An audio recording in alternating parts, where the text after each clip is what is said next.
നമ്മളൊക്കെ ഈ അടുത്ത കാലത്ത് കണ്ടതിൽ വെച്ചിട്ട് ഏറ്റവും വലിയൊരു പ്രതിഷേധം അല്ലെങ്കിൽ സമരമായിരുന്നു CJP അന്ന് ജന്തർ മന്ദറിൽ നടത്തിയ സമരം. അപ്പം ഇത് ഈ സമരം എന്ന് പറഞ്ഞു കഴിഞ്ഞാൽ കുറെ ജെൻസി കുട്ടികളുടെ ഒരു പാർട്ടിയല്ല, ജെൻസി കുട്ടികളുടെ ഒരു കൂട്ടായ്മ നടത്തിയ സമരം. പക്ഷെ അത് ഫലം കണ്ടു. നമ്മൾ ചർച്ച ചെയ്യപ്പെട്ടിട്ടുണ്ട്. ഇതിന് രണ്ട് വശമുണ്ട്, ഭയപ്പെടേണ്ട വശവുമുണ്ട്, അല്ലാത്ത വശവുമുണ്ട് എന്ന് പറഞ്ഞിട്ടുണ്ട്. കാരണം ഒരു കേന്ദ്ര സർക്കാരിനെ പോലും മുൾമുനയിൽ നിർത്താനും ആ തീരുമാനങ്ങൾ മാറ്റാനും ശക്തിയുള്ള ഒരു കൂട്ടം ജൻസികൾ ഉണ്ട് നമ്മളുടെ എല്ലാവരുടെയും കൂട്ടത്തിൽ എന്ന് തെളിയിച്ചു തന്ന ഒരു സമരം. വലിയ പിന്തുണയായിരുന്നു. ലോകത്തിന്റെ പല ഭാഗത്തു നിന്നും വലിയ പിന്തുണ ഇവർക്ക് കിട്ടി.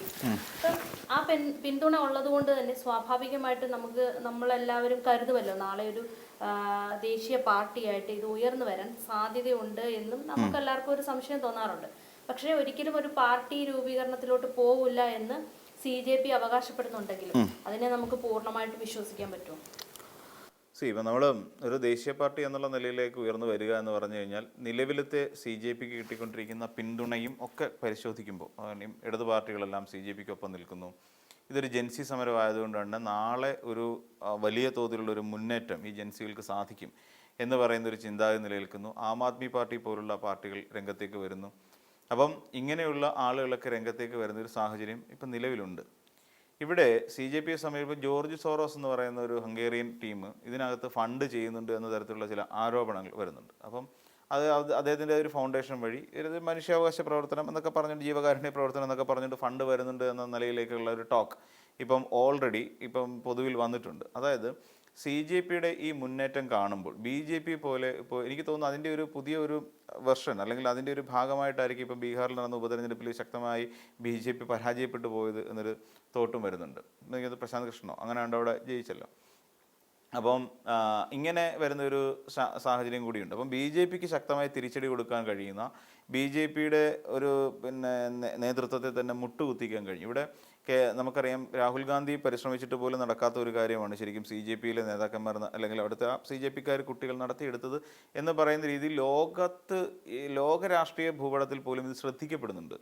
ഇവിടെ ഉണ്ടാതൊരു സിവിലിയൻ വാർ എന്നുള്ള നിലയിൽ തന്നെയായിരിക്കും ഒരുപക്ഷെ പല അന്തർദേശീയ മാധ്യമങ്ങൾ റിപ്പോർട്ട് ചെയ്യപ്പെടുന്നു. ഒരു പറ്റം ആളുകൾ ചേർന്നിട്ട് ഇതൊരു പൊളിറ്റിക്കൽ പാർട്ടിയുടെയോ പ്രതിപക്ഷ പാർട്ടിയുടെയോ സമരമായിരുന്നില്ല, മറിച്ച് ഇതൊരു പറ്റം വിദ്യാർത്ഥികൾ കൂടി ചേർന്നുകൊണ്ട് ഒരു സമാന്തരമായ ഒരു ഗ്രൂപ്പ് ഉണ്ടാക്കുന്നു. ഇപ്പം CPMനെ അല്ലെങ്കിൽ പ്രതിപക്ഷ പാർട്ടികളെ പലതിനെയും തള്ളിക്കളഞ്ഞുകൊണ്ട് ആം ആദ്മി പാർട്ടി, കോൺഗ്രസ് എന്നീ പാർട്ടികളെല്ലാം മാറ്റി നിർത്തിക്കൊണ്ട് സ്വന്തമായി ഒരു നിലപാടെടുക്കുകയും ആ നിലപാടിൽ ഉറച്ചു ചെയ്യുന്നുകൊണ്ട് വെല്ലുവിളികൾ ഏറ്റെടുത്തുകൊണ്ട് ചെയ്തൊരു സമരം. ഈ സമരത്തെ തുടർന്ന് ഇവിടുത്തെ ഒരു സർക്കാരിലെ ഏറ്റവും പ്രധാനപ്പെട്ട ധർമ്മേന്ദ്ര പ്രധാൻ എന്ന് പറയുന്ന ഒരു മന്ത്രി രാജിവെക്കുന്നൊരു സാഹചര്യം. അമിത്ഷാ പോലും സഭയിലേക്ക് വരാതിരിക്കുന്നൊരു സമയം. ഇതൊക്കെ അന്തർദേശീയ തലത്തിൽ ചർച്ച ചെയ്യപ്പെട്ടുകൊണ്ടിരിക്കുന്നു എന്നുള്ളത് വേറൊരു തലമാണ്. അതുകൊണ്ട് സോറോസിനെ പോലെയുള്ള ആളുകൾ ഇവിടേക്ക് ഫണ്ട് ചെയ്തു എന്ന് പറയുന്ന തരത്തിലുള്ള ആരോപണങ്ങൾ ഉയരുന്നതിൻ്റെ പ്രധാനപ്പെട്ട കാരണവും അതുതന്നെയാണ്. ഇപ്പോൾ നമ്മൾ നോക്കിക്കോളൂ, ഇവിടെ ഫണ്ടിങ് എന്ന് പറയുന്നൊരു ആണ് ഏറ്റവും പ്രധാനപ്പെട്ട ഒരു വിഷയം. ഏതൊരു സംഘടനയെ സംബന്ധിച്ചിടത്തോളം നിലനിന്ന് പോരണമെന്നുണ്ടെങ്കിൽ വെറുതെ നമ്മുടെ രാജ്യത്തു നിന്നുള്ള കുറച്ച് പേര് ഇപ്പോൾ ദീപ് കെയൊക്കെ പറയുന്നൊരു കാര്യം, ഞങ്ങൾ കുറച്ച് ഡൊണേഷൻസ് 10,000, 500 ഒക്കെ വെച്ചിട്ട് ഡൊണേഷൻസ് സ്വീകരിക്കുന്നു എന്നുള്ളതാണ്. ഒരു ഡൊണേഷൻ കൊണ്ട് എങ്ങനെയാണ് ഒരു സംഘടനയ്ക്ക് മുന്നോട്ട് പോകാൻ കഴിയുക? ഇപ്പം നമ്മൾ നോക്കിക്കഴിഞ്ഞാൽ ഇവർ ഈ CJP സമരം വിജയിച്ചതിന് ശേഷം അവർ പോയതൊരു പഞ്ചനക്ഷത്ര ഹോട്ടലിൽ അവർ പാർട്ടി നടത്തിയെന്നേ. ഇപ്പം ഇത്രയും അധികം ആൾക്കാർക്ക് ഒരു പഞ്ചനക്ഷത്ര ഹോട്ടലിൽ എല്ലാം ചേർന്നിട്ടുള്ള ഒരു CJP എന്ന് പറഞ്ഞു കഴിഞ്ഞാൽ അവർ കുട്ടികളാണ്. അപ്പം ആ പാർട്ടിയോട് കൂടിയിട്ടാണെന്ന് തോന്നുന്നു ഈ പറയുന്ന അഭ്യൂഹങ്ങളൊക്കെ ഉണ്ടായി തുടങ്ങുന്നത്. കാര്യം അവർക്ക് അങ്ങനെയുള്ളൊരു സംഘടനയ്ക്ക് അത്രയും നാൾ ഹങ്ങർ സ്ട്രൈക്കിന് പോയ അത്രയും വലിയൊരു ചെറിയൊരു സംഘടന കുട്ടികളാണ്. അവർ എൻ്റർടൈൻ ചെയ്യും, അത് വേറൊരു കാര്യം. കുട്ടികളാകുമ്പോൾ അവർക്ക് അവരുടെ സ്വപ്ന സദൃശ്യമായ ഒരു വിജയം അവർക്കുണ്ടായത്. കാരണം ഒരു മന്ത്രിയെ പരാജയപ്പെടുത്താനും ഒരു ഭരണകൂടത്തെ മുട്ടുകുത്തിക്കാനും കഴിഞ്ഞു എന്ന് പറയുന്ന ഒരു വലിയ നേട്ടം അവർക്കുണ്ടായെങ്കിൽ അവർ അത് എൻജോയ് ചെയ്യും. പക്ഷേ എൻജോയ് ചെയ്യുമ്പോൾ നമ്മുടെ സാറിന് DYFIക്കാർ എൻജോയ് ചെയ്തിട്ട് ഏതെങ്കിലും തട്ടിടക്ക് കയറുന്നിട്ട് 4 ദോശ മേടിച്ച് തിന്നെയോ അല്ലെങ്കിൽ നമ്മളൊക്കെ ഈ DYFIയുടെ ഒക്കെ പരിപാടിക്കൊക്കെ പോകുന്ന സമയത്ത് ഇതെല്ലാം കഴിഞ്ഞ് പ്രകടനം എല്ലാം കഴിഞ്ഞ് കഴിയുമ്പോഴേക്ക് DYFIക്കാർ എന്ത് ചെയ്യുന്നില്ലേ, അവിടുത്തെ ബ്രാഞ്ച് സെക്രട്ടറിക്കായിരിക്കും ഇതിൻ്റെ ഉത്തരവാദിത്വം ഉള്ളത്. ഈ ബ്രാഞ്ച് സെക്രട്ടറിയുടെ കയ്യിൽ എന്തെങ്കിലും കുറച്ച് പൈസ ആണ്. അപ്പം എന്തെങ്കിലും പരിപാടിക്കൊക്കെ പോയി ബ്രാഞ്ച് കമ്മിറ്റി സെക്രട്ടറി പറയുമ്പോൾ നമുക്ക് എന്തെങ്കിലും കഴിക്കാം. ഇപ്പോൾ സ്വാഭാവികമായിട്ടും ചിലപ്പോൾ നടക്കുന്ന മാർച്ച് എന്ന് പറഞ്ഞാൽ 5-6 കിലോമീറ്റർ ആയിരിക്കും നടക്കേണ്ടി വരിക. അത് ഞാൻ ഈ DYFI യൂത്ത് കോൺഗ്രസ് തുടങ്ങിയ സംഘടനയുടെ കാര്യം പറയുന്നത്. ഇതെല്ലാം നടന്ന് ക്ഷീണിച്ച് കാലിലെ മസിലും പിടിച്ച് എല്ലാം വന്നു കഴിയുമ്പം എന്തെങ്കിലും കഴിക്കണ്ടേ. അപ്പം നമ്മൾ സ്വാഭാവികമായിട്ടും വിചാരിക്കും ഒരു പാർട്ടിയുടെ പരിപാടിയാണ്, പാർട്ടി പരിപാടിക്ക് ചെന്ന് കഴിഞ്ഞാൽ ലാവിഷായിട്ട് തിന്നാം എന്നൊക്കെ പറയും. നമ്മൾ കയറിയിരിക്കും. അപ്പം നിങ്ങൾ കയറി ഇപ്പം ഏതെങ്കിലും ഒരു ചെറിയ ഹോട്ടലിൽ കയറും. പഞ്ചനക്ഷത്ര ഹോട്ടലൊന്നും നമുക്ക് കയറാൻ പറ്റില്ല, അതിനുള്ള വകുപ്പ് ബ്രാഞ്ച് സെക്രട്ടറിയുടെ കാണത്തില്ല. അവിടെ കയറി ഇരുന്ന് കഴിഞ്ഞിട്ട് വല്ല മസാല ദോശയോ അല്ലെങ്കിൽ 2 പൊറോട്ടയോ ഇത്തിരി ബീഫ് കറിയോ ഒക്കെ കഴിച്ചിട്ട് നമ്മളിങ്ങനെ ഇറങ്ങി പോകുന്ന ഒരു രീതിയേ ഉള്ളൂ. ഒരു ചായ കൂടി വന്നാൽ അതിൻ്റെ ചായയും കൂടെ ആയി കഴിയുമ്പോൾ ലക്ഷറി ആയി. അപ്പോൾ ഇത്രയും കഴിച്ചിട്ട് നമ്മൾ ഇറങ്ങി പോവുള്ളൂ. നമ്മൾ പിന്നെ ഈ പോകുന്ന പോക്കിൽ വെള്ളം കുടിക്കാൻ നേരത്തെ ഒരു ബോട്ടിൽ വെള്ളം കൊണ്ടുപോകും. ഈ ബോട്ടിൽ വെള്ളത്തിൽ കുടിച്ചുകൊണ്ടാണ് നമ്മൾ പോകുന്നത്. അപ്പം അല്ലെങ്കിൽ വെള്ളമൊക്കെ മേടിച്ചിട്ട് ഈ ചുമതലയുള്ള പാർട്ടി, ഈ ചുമതലയുള്ള ആൾക്കാർ ഇങ്ങനെ വിതരണം ചെയ്തുകൊണ്ടിരിക്കും. ഇതൊക്കെയാണ് ഇപ്പം. പക്ഷേ അതെല്ലാം കഴിഞ്ഞ് കിട്ടുന്ന നമ്മുടെ പാർട്ടി എന്ന് പറഞ്ഞാൽ ഇത്രയേ ഉള്ളൂ. 2 പൊറോട്ടയിൽ 1 ബീഫിലും തീരുന്ന പാർട്ടിയേ ഉള്ളൂ. അതേസമയം ഇവരൊക്കെ ചെന്നിട്ട് നടത്തിയ പാർട്ടി ആലോചിച്ച് നോക്കുള്ളൂ. അവിടെ ചെല്ലുന്നു, വലിയ പരിപാടി നടത്തുന്നു, 5 സ്റ്റാർ ഹോട്ടലിൽ ഇതുമായിട്ട് ബന്ധപ്പെട്ട് വലിയ പാർട്ടി അവർ ആസൂത്രണം ചെയ്യുന്നു. അപ്പോൾ ഇങ്ങനെ അങ്ങനെ അത്രയും വലിയൊരു ഇതൊക്കെ ആസൂത്രണം ചെയ്യണമെന്നുണ്ടെങ്കിൽ തീർച്ചയായിട്ടും ചെറിയ തുകയിലൊന്നും നിൽക്കില്ല എന്ന് നമുക്ക് എല്ലാവർക്കും അറിയാം. ഇതിൽ പെട്ടെന്ന് 1000, 500 ഒക്കെ ഡൊണേഷൻ സ്വീകരിച്ചുകൊണ്ട് ഏതെങ്കിലും 5 സ്റ്റാർ ഹോട്ടലിൽ പോയിട്ട് ഒരു നേരത്തെ ആഹാരം കഴിക്കാൻ പറ്റുമോ? എനിക്ക് തോന്നുന്നില്ല അങ്ങനെ എന്തെങ്കിലും നടക്കുമെന്നുള്ളത്. മിനിമം ഒരു 5 സ്റ്റാർ ഹോട്ടലിൽ കയറി ഒരു ഊണ് കഴിക്കണമെങ്കിൽ കൊടുക്കണം 1000 രൂപ. അപ്പം അത്രയും പിന്നെ ഇതിലോട് കൂടി തന്നെ ഇവർക്കൊക്കെ എവിടെ നിന്നാണ് ഫണ്ട് വരുന്നത്? അപ്പോൾ സ്വാഭാവികമായിട്ടും നമുക്ക് ചിന്തിക്കാം CJP പോലെ ഒരു പാർട്ടിക്ക് വിദേശത്തും സഹായം വരുന്നുണ്ട്. അതേസമയം വിദേശ മന്ത്രാലയം പറയുന്നത് അവർക്കൊന്നും വരുന്നില്ല എന്ന് പറയുന്നുണ്ട്. എന്തുകൊണ്ടാണ് ഇതിങ്ങനെ ഒളിപ്പിച്ചു വെച്ചിരിക്കുന്നത്? നമ്മൾ മനസ്സിലാക്കേണ്ട ഒരു എന്തിനു ഒളിപ്പിച്ചു വെച്ചിരിക്കുന്നു? ഇവിടെ BSP എന്ന് പറയുന്ന ഒരു ബഹുജൻ സമാജ്വാദി പാർട്ടി എന്ന് പറയുന്ന ഒരു പാർട്ടി ഉണ്ടായിരുന്നു ദേശീയ തലത്തിൽ. നമ്മൾ നോക്കിക്കഴിഞ്ഞാൽ ഈ പാർട്ടിയിൽ നിന്ന് എവിടെയാണ് ബഹുജൻ സമാജ്വാദി പാർട്ടി? എവിടെയാണ് അറിയത്തില്ല. ദേശീയ രാഷ്ട്രീയത്തിൽ പിന്നെ ഒരിടത്തും ഇല്ല. എനിക്ക് തോന്നുന്നു പിന്നെ UP-യിലൊക്കെ ഭരണത്തിലൊക്കെ ഇരുന്നൊരു രാഷ്ട്രീയ പാർട്ടി എവിടെ പോയി? സമാജ്വാദി പാർട്ടി ആരുണ്ട്? എത്ര പേരെ ശബ്ദം കേൾക്കാനുണ്ട്? ശിവസേന ഭയങ്കര സംഭവമാണ്. ശിവസേന താക്കറെയൊക്കെ ഇരുന്ന സമയത്ത്. ഇപ്പോൾ എവിടെയാണ് ശിവസേനയുടെ അവസ്ഥ? എന്താണ് അവസ്ഥ? അപ്പോൾ ദേശീയ രാഷ്ട്രീയത്തിൽ നമ്മൾ ചിന്തിച്ചു പോയി കഴിഞ്ഞാൽ കുറേ പാർട്ടികളുണ്ട്. നമ്മൾ ഇപ്പോഴും നിൽക്കുന്ന നമുക്ക് ആകെപ്പാടായ തൃണമൂൽ കോൺഗ്രസ്, ആം ആദ്മി പാർട്ടി, പിന്നെ സുപ്രീം പവറായിട്ട് നിൽക്കുന്ന BJP, പിന്നെ ഉള്ളതെന്ന് വെച്ച് കഴിഞ്ഞാൽ അത് കഴിഞ്ഞ കോൺഗ്രസ്. ഇത്രയൊക്കെ പാർട്ടികളെ നമുക്കിപ്പോഴും അറിയാവൂ. അതേസമയം ഒരുപാട് ഏറെ പാർട്ടികളുണ്ടായിരുന്നു ദേശീയ രാഷ്ട്രീയത്തിൽ സ്വാധീനം ചെലുത്താൻ കഴിയുന്ന ദള് പോലെയുള്ള പാർട്ടികൾ. ഇതൊക്കെ ഇപ്പോൾ എവിടെയാണെന്ന് ചോദിച്ചാൽ അറിയില്ല. എന്തുകൊണ്ട് സംഭവിച്ചെന്ന് ചോദിച്ചു കഴിഞ്ഞാൽ ഇത് ഇവർക്കുണ്ടാകുന്ന വിദേശ ഫണ്ടിങ് അടക്കമുള്ള ഫണ്ടിനെ നോക്കിക്കൊണ്ടിരിക്കുകയാണ് വിദേശ മന്ത്രാലയം. 2014 മുതൽ ഇവരുടെ കയ്യിലാണെന്നേ നമ്മുടെ രാജ്യം. BJP-യുടെ കയ്യിലാണ്. അവർ നോക്കിക്കൊണ്ടിരിക്കുകയാണ് എവിടെയൊക്കെ എന്തൊക്കെ മൂവ്മെൻറ്റ് നമ്മുടെ രാജ്യത്ത് നടക്കുന്നുണ്ടെന്നുള്ള കാര്യം കൃത്യമായി നോക്കിക്കൊണ്ടിരിക്കുക. UPA സർക്കാരിൻ്റെ കാലഘട്ടം കഴിഞ്ഞ് നരേന്ദ്രമോദിയുടെ കയ്യിലേക്ക് വന്നപ്പോൾ ഇവർക്ക് എന്താണ് ലക്ഷ്യം? ഇവർക്ക് ഈ പറയുന്ന 29 സംസ്ഥാനങ്ങൾ അവർ പിടിച്ചെടുക്കണം. നമ്മുടെ രാജ്യത്തെ എല്ലാ സംസ്ഥാനങ്ങളും ഇവർക്ക് പിടിച്ചെടുത്തേ പറ്റൂ. എല്ലാ സംസ്ഥാനങ്ങളും പിടിച്ചെടുക്കുന്നതിൻ്റെ ഭാഗമായിട്ട് പലയിടത്തും ഇവർക്ക് ഇൻഫിൽട്രേറ്റ് ചെയ്യാൻ പറ്റില്ല BJP-ക്ക്. കാര്യം ഇപ്പോൾ കേരളത്തിലേക്ക് അവർ വർഗീയ കാർഡ് ഇറക്കാൻ പറ്റത്തില്ല.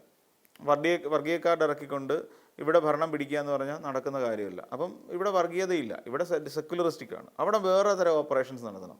ഇതൊരു തന്ത്രപരമായ നീക്കം, അല്ലാതെ ഒരു സുപ്രഭാതത്തിൽ പിന്നെ നാളെ ഇന്ന സംസ്ഥാനം പിടിക്കണമെന്ന് പറഞ്ഞിട്ടില്ല. ആ സംസ്ഥാനം പിടിക്കാൻ എന്താണ് വഴി എന്നുള്ളതാണ് ശരിക്കും അവർ ചിന്തിക്കുന്നത്. അങ്ങനെ ചിന്തിച്ച് അവരെ തകർക്കാൻ, അവിടെ സുപ്രീം പവറായിട്ട് നിൽക്കുന്നവരെ തകർക്കാൻ എന്താ ചെയ്യേണ്ടത്? ഇപ്പോൾ പിണറായി വിജയനെതിരായി ഉയർന്നു വരുന്നൊരു ED അന്വേഷണം. ED അന്വേഷണം വന്നു കഴിയുമ്പോൾ പിണറായി വിജയനെ മാത്രമാണോ ED അന്വേഷണം ബാധിക്കുന്നത്? അല്ല വീണ തൈക്കണ്ടിയിൽ ഒരു ED അന്വേഷണം വന്നല്ലോ. ED അന്വേഷണം വന്നപ്പം പിന്നെ തൈക്കണ്ടിയിൽ വീണയെ മാത്രമേ ബാധിച്ചിട്ടുള്ളൂ. അത് എൻ്റെയർ പാർട്ടിയെ ബാധിക്കുന്നുണ്ട്. എൻ്റെയർ ആയിട്ടുള്ള പാർട്ടിയുടെ ഇമേജിന് ഡാമേജ് ആവുന്നുണ്ട്. അപ്പം ഇതെല്ലാം നോക്കിക്കോളൂ. അപ്പം ആം ആദ്മി പാർട്ടിയുടെ മനീഷ് സിസോദിയ, പിന്നെ അതോടൊപ്പം അരവിന്ദ് കെജ്രിവാൾ, ഇവർക്ക് 2 പേർക്ക് ഡൽഹി മദ്യനയ കേസ് വന്നു. അവരെ 2 പേരെയും പിടിച്ച് തീഹാർ ജയിലിൽ അടച്ചു. വല്ല കാര്യം ഉണ്ടായിരുന്നു? അവസാനം അവർ ജാമ്യം കിട്ടിയവർ പുറത്തേക്ക് വരുന്നു. പക്ഷേ പാർട്ടിക്ക് ഡാമേജ് ഉണ്ടാക്കാൻ കഴിഞ്ഞു. ആ തെരഞ്ഞെടുപ്പിൽ രേഖ ഗുപ്ത BJP-യുടെ മുഖ്യമന്ത്രിയായിട്ട് ഡൽഹിയിൽ അധികാരമേറ്റു. എങ്ങനെ സംഭവിച്ചു ഇതെല്ലാം? അപ്പം അവരുടെ കയ്യിൽ നിന്ന് പോയ ഡൽഹി തിരിച്ചു പിടിച്ചു BJP. എങ്ങനെ സംഭവിക്കുന്നു? ബീഹാറിൽ അവിടെ നിതീഷ് കുമാറിനെ നിർത്തിക്കൊണ്ട് അവിടെ ഭരണം പിടിച്ചു അല്ലേ? ഇവിടെ എല്ലാം നമ്മൾ നോക്കിയാൽ നമുക്ക് കാണാൻ കഴിയും. പലരെയും ഇപ്പം അസം മുഖ്യമന്ത്രിയായിരിക്കുന്ന ഹിമന്ത് ബിശ്വ ശർമ്മ എന്ന് പറയുന്ന ഒരാൾ കോൺഗ്രസ്സുകാരനായിരുന്നു. എങ്ങനെ പോയി BJP-യിലേക്ക്? ഇന്ന് അയാൾ അസം മുഖ്യമന്ത്രിയായിട്ടിരിക്കുക. ഇത് ഇറക്കി കളിക്കേണ്ട കാർഡുകൾ ഏതൊക്കെയാണെന്ന് വളരെ കൃത്യമായിട്ട് അറിയാവുന്ന ഒരാളാണ്. ഇനിയിപ്പം ഇനി പാർട്ടി ആക്കും എന്ന് തന്നെ കരുതിക്കൂ. ഞങ്ങൾക്ക് ആം ആദ്മി പാർട്ടിയുടെ പിന്തുണയുണ്ട്, ഇടത് പാർട്ടികളുടെ പിന്തുണയുണ്ട്, പിന്നെ സമാജ്വാദി പാർട്ടിയുടെ പിന്തുണയുണ്ട്, തൃണമൂൽ കോൺഗ്രസിൻ്റെ പിന്തുണയുണ്ട്. ഇറങ്ങി കളിച്ചു നോക്കട്ടെ. ഇറങ്ങി കളിക്കുന്ന രാഷ്ട്രീയ പാർട്ടി എന്നുള്ള നിലയിലേക്ക് ഇറങ്ങി കളിക്കുന്ന ആ സ്പോട്ടിൽ പിടിവീഴും. എന്താണ് ഇത് ദേശീയ രാഷ്ട്രീയത്തിലിരിക്കുന്നവർ, ഈ പറയുന്ന BJP-യിലിരിക്കുന്ന അമിത്ഷാ അടക്കമുള്ള അല്ലെങ്കിൽ രാജ്നാഥ് സിംഗ് അടക്കമുള്ള ഇവരാരും പൊട്ടന്മാരല്ല. ഇവർ കൃത്യമായിട്ട് ഇതിനെ അനലൈസ് ചെയ്യുന്നുണ്ട്. ഇവർക്ക് ഫണ്ട് വരുന്നത് ഏത് വഴിയാണ്, ഏതൊക്കെ സംഘടനകളിൽ നിന്നാണ് ഫണ്ട്. അവരിപ്പോൾ പറയുന്നത് എന്താ, ഒരു പബ്ലിക് ഡൊമൈനിൽ ഇതുമായി ബന്ധപ്പെട്ട ഒരു രേഖകളും ഇല്ല. അതാരും നോക്കിക്കഴിഞ്ഞാൽ അവർ ഫണ്ടിങ് സ്വീകരിക്കുന്നില്ല എന്ന് കേന്ദ്ര സർക്കാർ വിദേശകാര്യ മന്ത്രാലയം പറയും. അവർ ഫണ്ട് ഒരു കുട്ടികൾ അവർ ഡൊണേഷൻ മാത്രമേ മേടിക്കുന്നുള്ളൂ. കേന്ദ്രത്തിൽ ഇപ്പം നരേന്ദ്രമോദി വിളിച്ച് ചോദിച്ചാലും നരേന്ദ്രമോദി എടുക്കുക ചോദിക്കുകയാണ്, സാറേ അവർ പിന്നെ ഫണ്ട് എടുക്കുന്നുണ്ടോ? എവിടുന്ന് അവർക്ക് ഫണ്ട് വരാനാ? അവർക്ക് ഫണ്ടൊന്നും വരുന്നൊന്നുമില്ല. ഞങ്ങളത് അന്വേഷിച്ചു, ഫണ്ടൊന്നും അവർ സ്വീകരിക്കുന്ന അവസ്ഥയിലൊന്നും അല്ല എന്ന് പറയും. അതേസമയം ഇവിടെ ഗംഭീര താങ്ങ് കൊടുക്കാനുള്ള പദ്ധതി അവർ ആസൂത്രണം ചെയ്തുകൊണ്ടിരിക്കുക. ഇവരെവിടം വരെ പോവും എന്നുള്ളത് നോക്കിയിരിക്കുക. നമ്മൾ പറയല്ലേ, പിന്നെ കൊഞ്ചു തുള്ളിയ പിന്നെന്താ ചെമ്മീൻ ചാടിയ മുട്ടോളം പിന്നെ ചാടിയ ചട്ടിയിൽ എന്ന് പറയുന്നൊരവസ്ഥയുണ്ട്. ഇത് തുള്ളട്ടെന്ന് വിചാരിച്ച് CJP ഇങ്ങനെ തുള്ളി കളിക്കട്ടെ. അതുവരെ ഒരു പബ്ലിക് ഡൊമൈനിലും ഇതുമായി ബന്ധപ്പെട്ടുള്ള രേഖകളില്ല. ഇവർ ഡൊണേഷൻ മേടിക്കുന്നു, പാവം കുട്ടികൾ ഡൊണേഷൻ മേടിച്ച് ജീവിക്കട്ടെ. പക്ഷേ ഇവർ ഒരു പവർഫുൾ എന്ന് പറയുന്ന ഒരു അവസ്ഥയിലേക്ക് വളരുന്ന ഒരു സാഹചര്യം വരും. മീൻസ് ഇപ്പം അവർ ചിന്തിക്കുകയാണ് അവർക്ക് ഈ പറയുന്ന ഒരു രാഷ്ട്രീയത്തിലേക്ക് ഇറങ്ങണം. രാഷ്ട്രീയത്തിലേക്ക് ഇറങ്ങാൻ വരുമ്പോൾ ഒരു ദോഷം എന്താണെന്നറിയോ? രാഷ്ട്രീയത്തിലേക്ക് ഇറങ്ങിക്കഴിയുമ്പോൾ ഇവിടുത്തെ ഒരു പറ്റം വിദ്യാർത്ഥികൾ, ഒരു പറ്റം യുവാക്കൾ, ഇവരെല്ലാം ഇതിനകത്തേക്ക് അട്രാക്റ്റഡ് ആണ്. നമ്മുടെ കേരളത്തിൽ പോലും ഇവിടുത്തെ രാഷ്ട്രീയ പാർട്ടികളെ പോലും തകിടം മറിക്കാനുള്ള ശേഷി നമ്മുടെ യുവാക്കൾക്കുണ്ട്. ഇപ്പം നമ്മൾ അറിഞ്ഞില്ലേ എന്തുകൊണ്ടാണ് ഇപ്പം VD സച്ചിനെ പൂക്കി എന്ന് വിളിക്കുന്നത്? സിംപിളി അതിൽ ഇന്നത്തെ ജെൻസി വേർഡാണ് പൂക്കി. പൂക്കിക്ക് വേറെ മീനിങ്ങുകളുണ്ട്, അത് വേറൊരു കാര്യം. പൂക്കി എന്ന് പറഞ്ഞാൽ ഇന്നത്തെ ജെൻസി വേർഡാണ്. എന്തുകൊണ്ടാണ് പൂക്കി മുഖ്യമന്ത്രി എന്ന് വിളിക്കുന്നത്? അവിടെ യുവാക്കൾക്ക് ആവശ്യം എന്തായിരുന്നു? യുവാക്കൾക്ക് ആവശ്യം ഇവിടുത്തെ പട്ടിണി മാറ്റുക എന്നുള്ളതായിരുന്നില്ല. അവർ കൊണ്ടു നടക്കുന്ന 2 വീലർ ആണെങ്കിലും 4 വീലർ ആണെങ്കിലും അവർക്ക് ആൾട്രേഷൻ സംഭവിക്കണം. അവരുടെ വാഹനം ആൾട്ടർ ചെയ്ത് കൊണ്ടു നടക്കണം. ഇപ്പം നമ്മൾ മേടിക്കുന്ന ഒരു വാഹനം സ്റ്റോക്ക് കണ്ടീഷനിൽ കൊണ്ടു നടക്കുകയാണെങ്കിൽ പിന്നെ നമ്മൾ എന്തിനാണ് വാഹനം മേടിക്കുന്നത്? നമുക്ക് കസ്റ്റമൈസ് ചെയ്യാൻ, എനിക്ക് എൻ്റെ ഇഷ്ടത്തിന് എൻ്റെ വണ്ടി കസ്റ്റമൈസ് ചെയ്യണം. ഇപ്പോൾ ഷോറൂംകാരന് ഒരു വണ്ടി തരും, അതിനെ എനിക്ക് കസ്റ്റമൈസ് ചെയ്യണം. എനിക്ക് ഇഷ്ടപ്പെടുന്ന രൂപത്തിലും ഭാവത്തിലും ശബ്ദത്തിലും ഒക്കെ ഹോണുകൾ വെക്കണം, അല്ലെ എനിക്ക് അതിൻ്റെ അവിടെ ഇവിടെയൊക്കെ അത് ഇതൊക്കെ പിടിപ്പിക്കണം. ഇതൊക്കെ എൻ്റെ ഇഷ്ടമാണ്. എത്ര ലൈറ്റ് വേണം, ചിലപ്പം കണ്ണിന് കാഴ്ചക്കുറവായിരിക്കും, അപ്പോൾ എനിക്ക് കുറച്ച് ഒരു ലൈറ്റ് കൂടെ അഡീഷണൽ വെക്കേണ്ടി വരും. അപ്പം അതിന് മോഡിഫൈ ചെയ്ത വണ്ടി എന്നും പറഞ്ഞുകൊണ്ട് അതിൻ്റെ അഴിച്ചു മാറ്റിക്കൊണ്ട് പോയാൽ ഇത്രയും പിന്നെ അവർ ചോദിക്കുന്ന ചോദ്യം എന്താണ്, ഈ സാധനങ്ങൾക്കെല്ലാം ഇന്ന് ഓഫ് മാർക്കറ്റ് എന്ന് പറയുന്ന സംഭവമുണ്ട്. ഇവിടെ ഈ സാധനം മേടിക്കാൻ കിട്ടും. പിന്നെ ഞങ്ങൾ കാശും കൊടുത്ത് ഇപ്പോൾ ഒരു സാധനം പർച്ചേസ് ചെയ്യണമെങ്കിൽ അതിൻ്റെ മിനിമം ഒരു 1000-1500 രൂപ ഏറ്റവും കുറഞ്ഞ ലൈറ്റിന് കൊടുക്കേണ്ടി വരും. ഈ 1500 രൂപ കൊടുത്ത് ഞാൻ ലൈറ്റ് മേടിച്ച് വർക്ക്ഷോപ്പുകാരന് കാശും കൊടുത്ത് വയറിങ് അഡീഷണൽ ചെയ്ത് സ്വിച്ചും പിടിപ്പിച്ച് വണ്ടി ഇറക്കി കഴിയുമ്പോൾ ഇതാ കിടക്കുന്നു MBD പിടിച്ചുകൊണ്ട് പോകും.